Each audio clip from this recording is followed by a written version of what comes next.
Welcome back to all of you a new video again. तो guys आज मैं फिर से आपके लिए daily 10 new words advance words लेकर आई हूँ, जिसमें आपको एक एक वर्ड की हिंदी मीनिंग पता चलेगा, इसका प्रोनाउंसिएशन, इसका मतलब और प्रत्येक वर्ड का दो एग्जाम्पल्स मिलेगा, जिससे कि आप इस वर्ड्स को अच्छे से लर्न कर पाएँ। ठीक है, और वीडियो को देखने के बाद ये 10 वर्ड्स आपको रिमेंबर हो जाएगा, कभी नहीं भूलेंगे। तो चलिए शुरू करते हैं।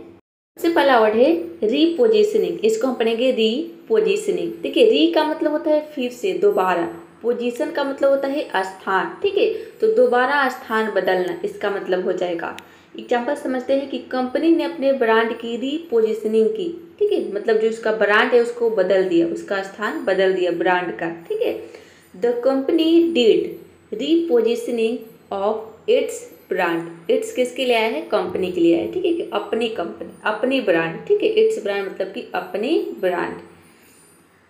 उसने कमरे में फर्नीचर की रीपोजिशनिंग की। ठीक है, मतलब कि कमरे में जो फर्नीचर था उसको एक जगह से दूसरी जगह रख दिया, फर्नीचर का जो स्थान है उसने बदल दिया। ठीक है, she did the repositioning of furniture in the room.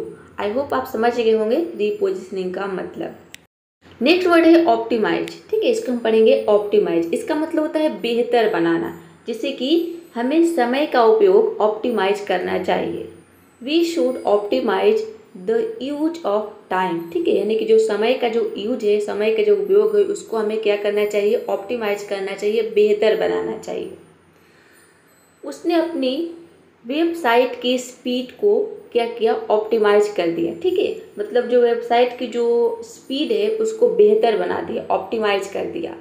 तो हो जाएगा ही ऑप्टिमाइज्ड। ये जो सेंटेंस है ये पास्ट इंडेफिनिट का सेंटेंस है। तो ऑप्टिमाइज जो है ये एक वर्ब है। ठीक है, इसका सेकेंड फॉर्म यहाँ पे आ गया है। इसमें आप केवल डी लगा देंगे तो ये आपका सेकेंड फॉर्म थर्ड फॉर्म बन जाएगा। हो जाएगा ही optimized the speed of his website. Next word है रिकूपिंग। इसको हम पढ़ेंगे रिकूपिंग। इसका मतलब होता है नुकसान की भरपाई। ये रिकूप वर्ड होता है। ठीक है, रिकूप का आईएनजी फॉर्म है, इसमें आईएनजी फॉर्म लगा है। रिकूप का मतलब होता है नुकसान की भरपाई करना। एग्जाम्पल समझते हैं। वह अपनी छुट्टियों के बाद ऊर्जा की रिकूपिंग कर रहा है। ठीक है, मतलब कि नुकसान की भरपाई कर रहा है। He is recouping his energy after the vacation. Company खर्च की रिकूपिंग करने की कोशिश कर रही है, यानी कि कंपनी में जो भी नुकसान हुआ है, जो भी खर्च हुआ है, उसको वह क्या कर रही है? भरपाई करने की कोशिश कर रही है। ठीक है, नुकसान की भरपाई। तो हो जाएगा the company is trying to recoup. अब यहाँ पे देखिए रिकूप आ जाएगा। रिकूप मतलब कि मेन वर्ब है वो आ जाएगा इट्स एक्सपेंसेस, यानी कि अपने खर्चे की। वर्ड नंबर 4 है डायनामिक्स। ठीक है, डायनामिक्स इसका मतलब होता है बदलती ताकतें। जैसे कि टीम की डायनामिक्स बहुत मजबूत है, यानी कि टीम की जो बदलती ताकतें हैं वो बहुत मजबूत है। द टीम डायनेमिक्स इसका मतलब हो जाएगा टीम की बदलती ताकतें आर वेरी स्ट्रॉन्ग। बाजार की डायनेमिक्स हर दिन बदलती है। ठीक है, मतलब कि बाजार की जो ताकतें हैं, जो बदलती ताकतें हैं, वो क्या है? हर दिन बदलती रहती है। The dynamics of the market change every day. Next word है कंस्टिट्यूएंट्स। ठीक है, इसको हम पढ़ेंगे कंस्टिट्यूएंट्स। इसका मतलब होता है घटक हिस्से। जैसे कि पानी के मुख्य कंस्टिट्यूएंट्स हाइड्रोजन और ऑक्सीजन है। हाइड्रोजन और ऑक्सीजन है। The main constituents of water are hydrogen and oxygen. एक और एग्जाम्पल देखते हैं। समाज के सभी कंस्टिट्यूएंट्स को साथ लाना जरूरी है। ठीक है, मतलब सभी घटक, समाज के सभी घटक को साथ लाना जरूरी है। तो हो जाएगा इट्स इम्पोर्टेंट, मतलब जरूरी है, टू ब्रिंग लाना, टूगेदर यानी कि साथ। ठीक है, साथ लाना जरूरी है क्या? All the constituents of society, यानी कि समाज के सभी घटक को। नेक्स्ट वर्ड है फ्रॉडियन स्लिप। इसको हम पढ़ेंगे फ्रॉडियन स्लिप। इसका मतलब होता है अनजाने में सच बोलना। जैसे कि उसने गलती से बॉस को डैड कर दिया, यह एक फ्रॉडियन स्लिप है। ही एक्सीडेंटली, एक्सीडेंटली का मतलब होता है गलती से, कॉल्ड कह दिया हीज बॉस, अपने बॉस को dad. It was a Freudian slip.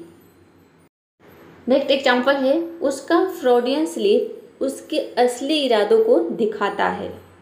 His फ्रॉडियन slip shows दिखाता है हीज रियल इंटेंशंस, इंटेंशंस मतलब कि इरादों।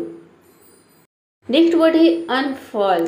अनफॉल इसका मतलब होता है खोलना या फिर फैलाना। जैसे कि उन्होंने झंडा अनफॉल किया तो हो जाएगा ही अनफॉल। तो देखिए जो अनफॉल वर्ड है ये एक वर्ब है, तो इसका सेकेंड फॉर्म आ जाएगा कि सेंटेंस जो है ये पास्ट इंडेफिनिट टेंस का सेंटेंस है, इसलिए उसका सेकेंड फॉर्म आ गया है। केवल ईडी लगा देंगे तो ये सेकेंड फॉर्म थर्ड फॉर्म बन जाएगा। तो उन्होंने झंडा अनफॉल किया, क्या हो जाएगा ही अनफॉल्ड द फ्लैग। जैसे ही हवा चली परचम अनफॉल्ड हो गया, मतलब परचम खुल गया, फैल गया। As the wind blew the banner unfold.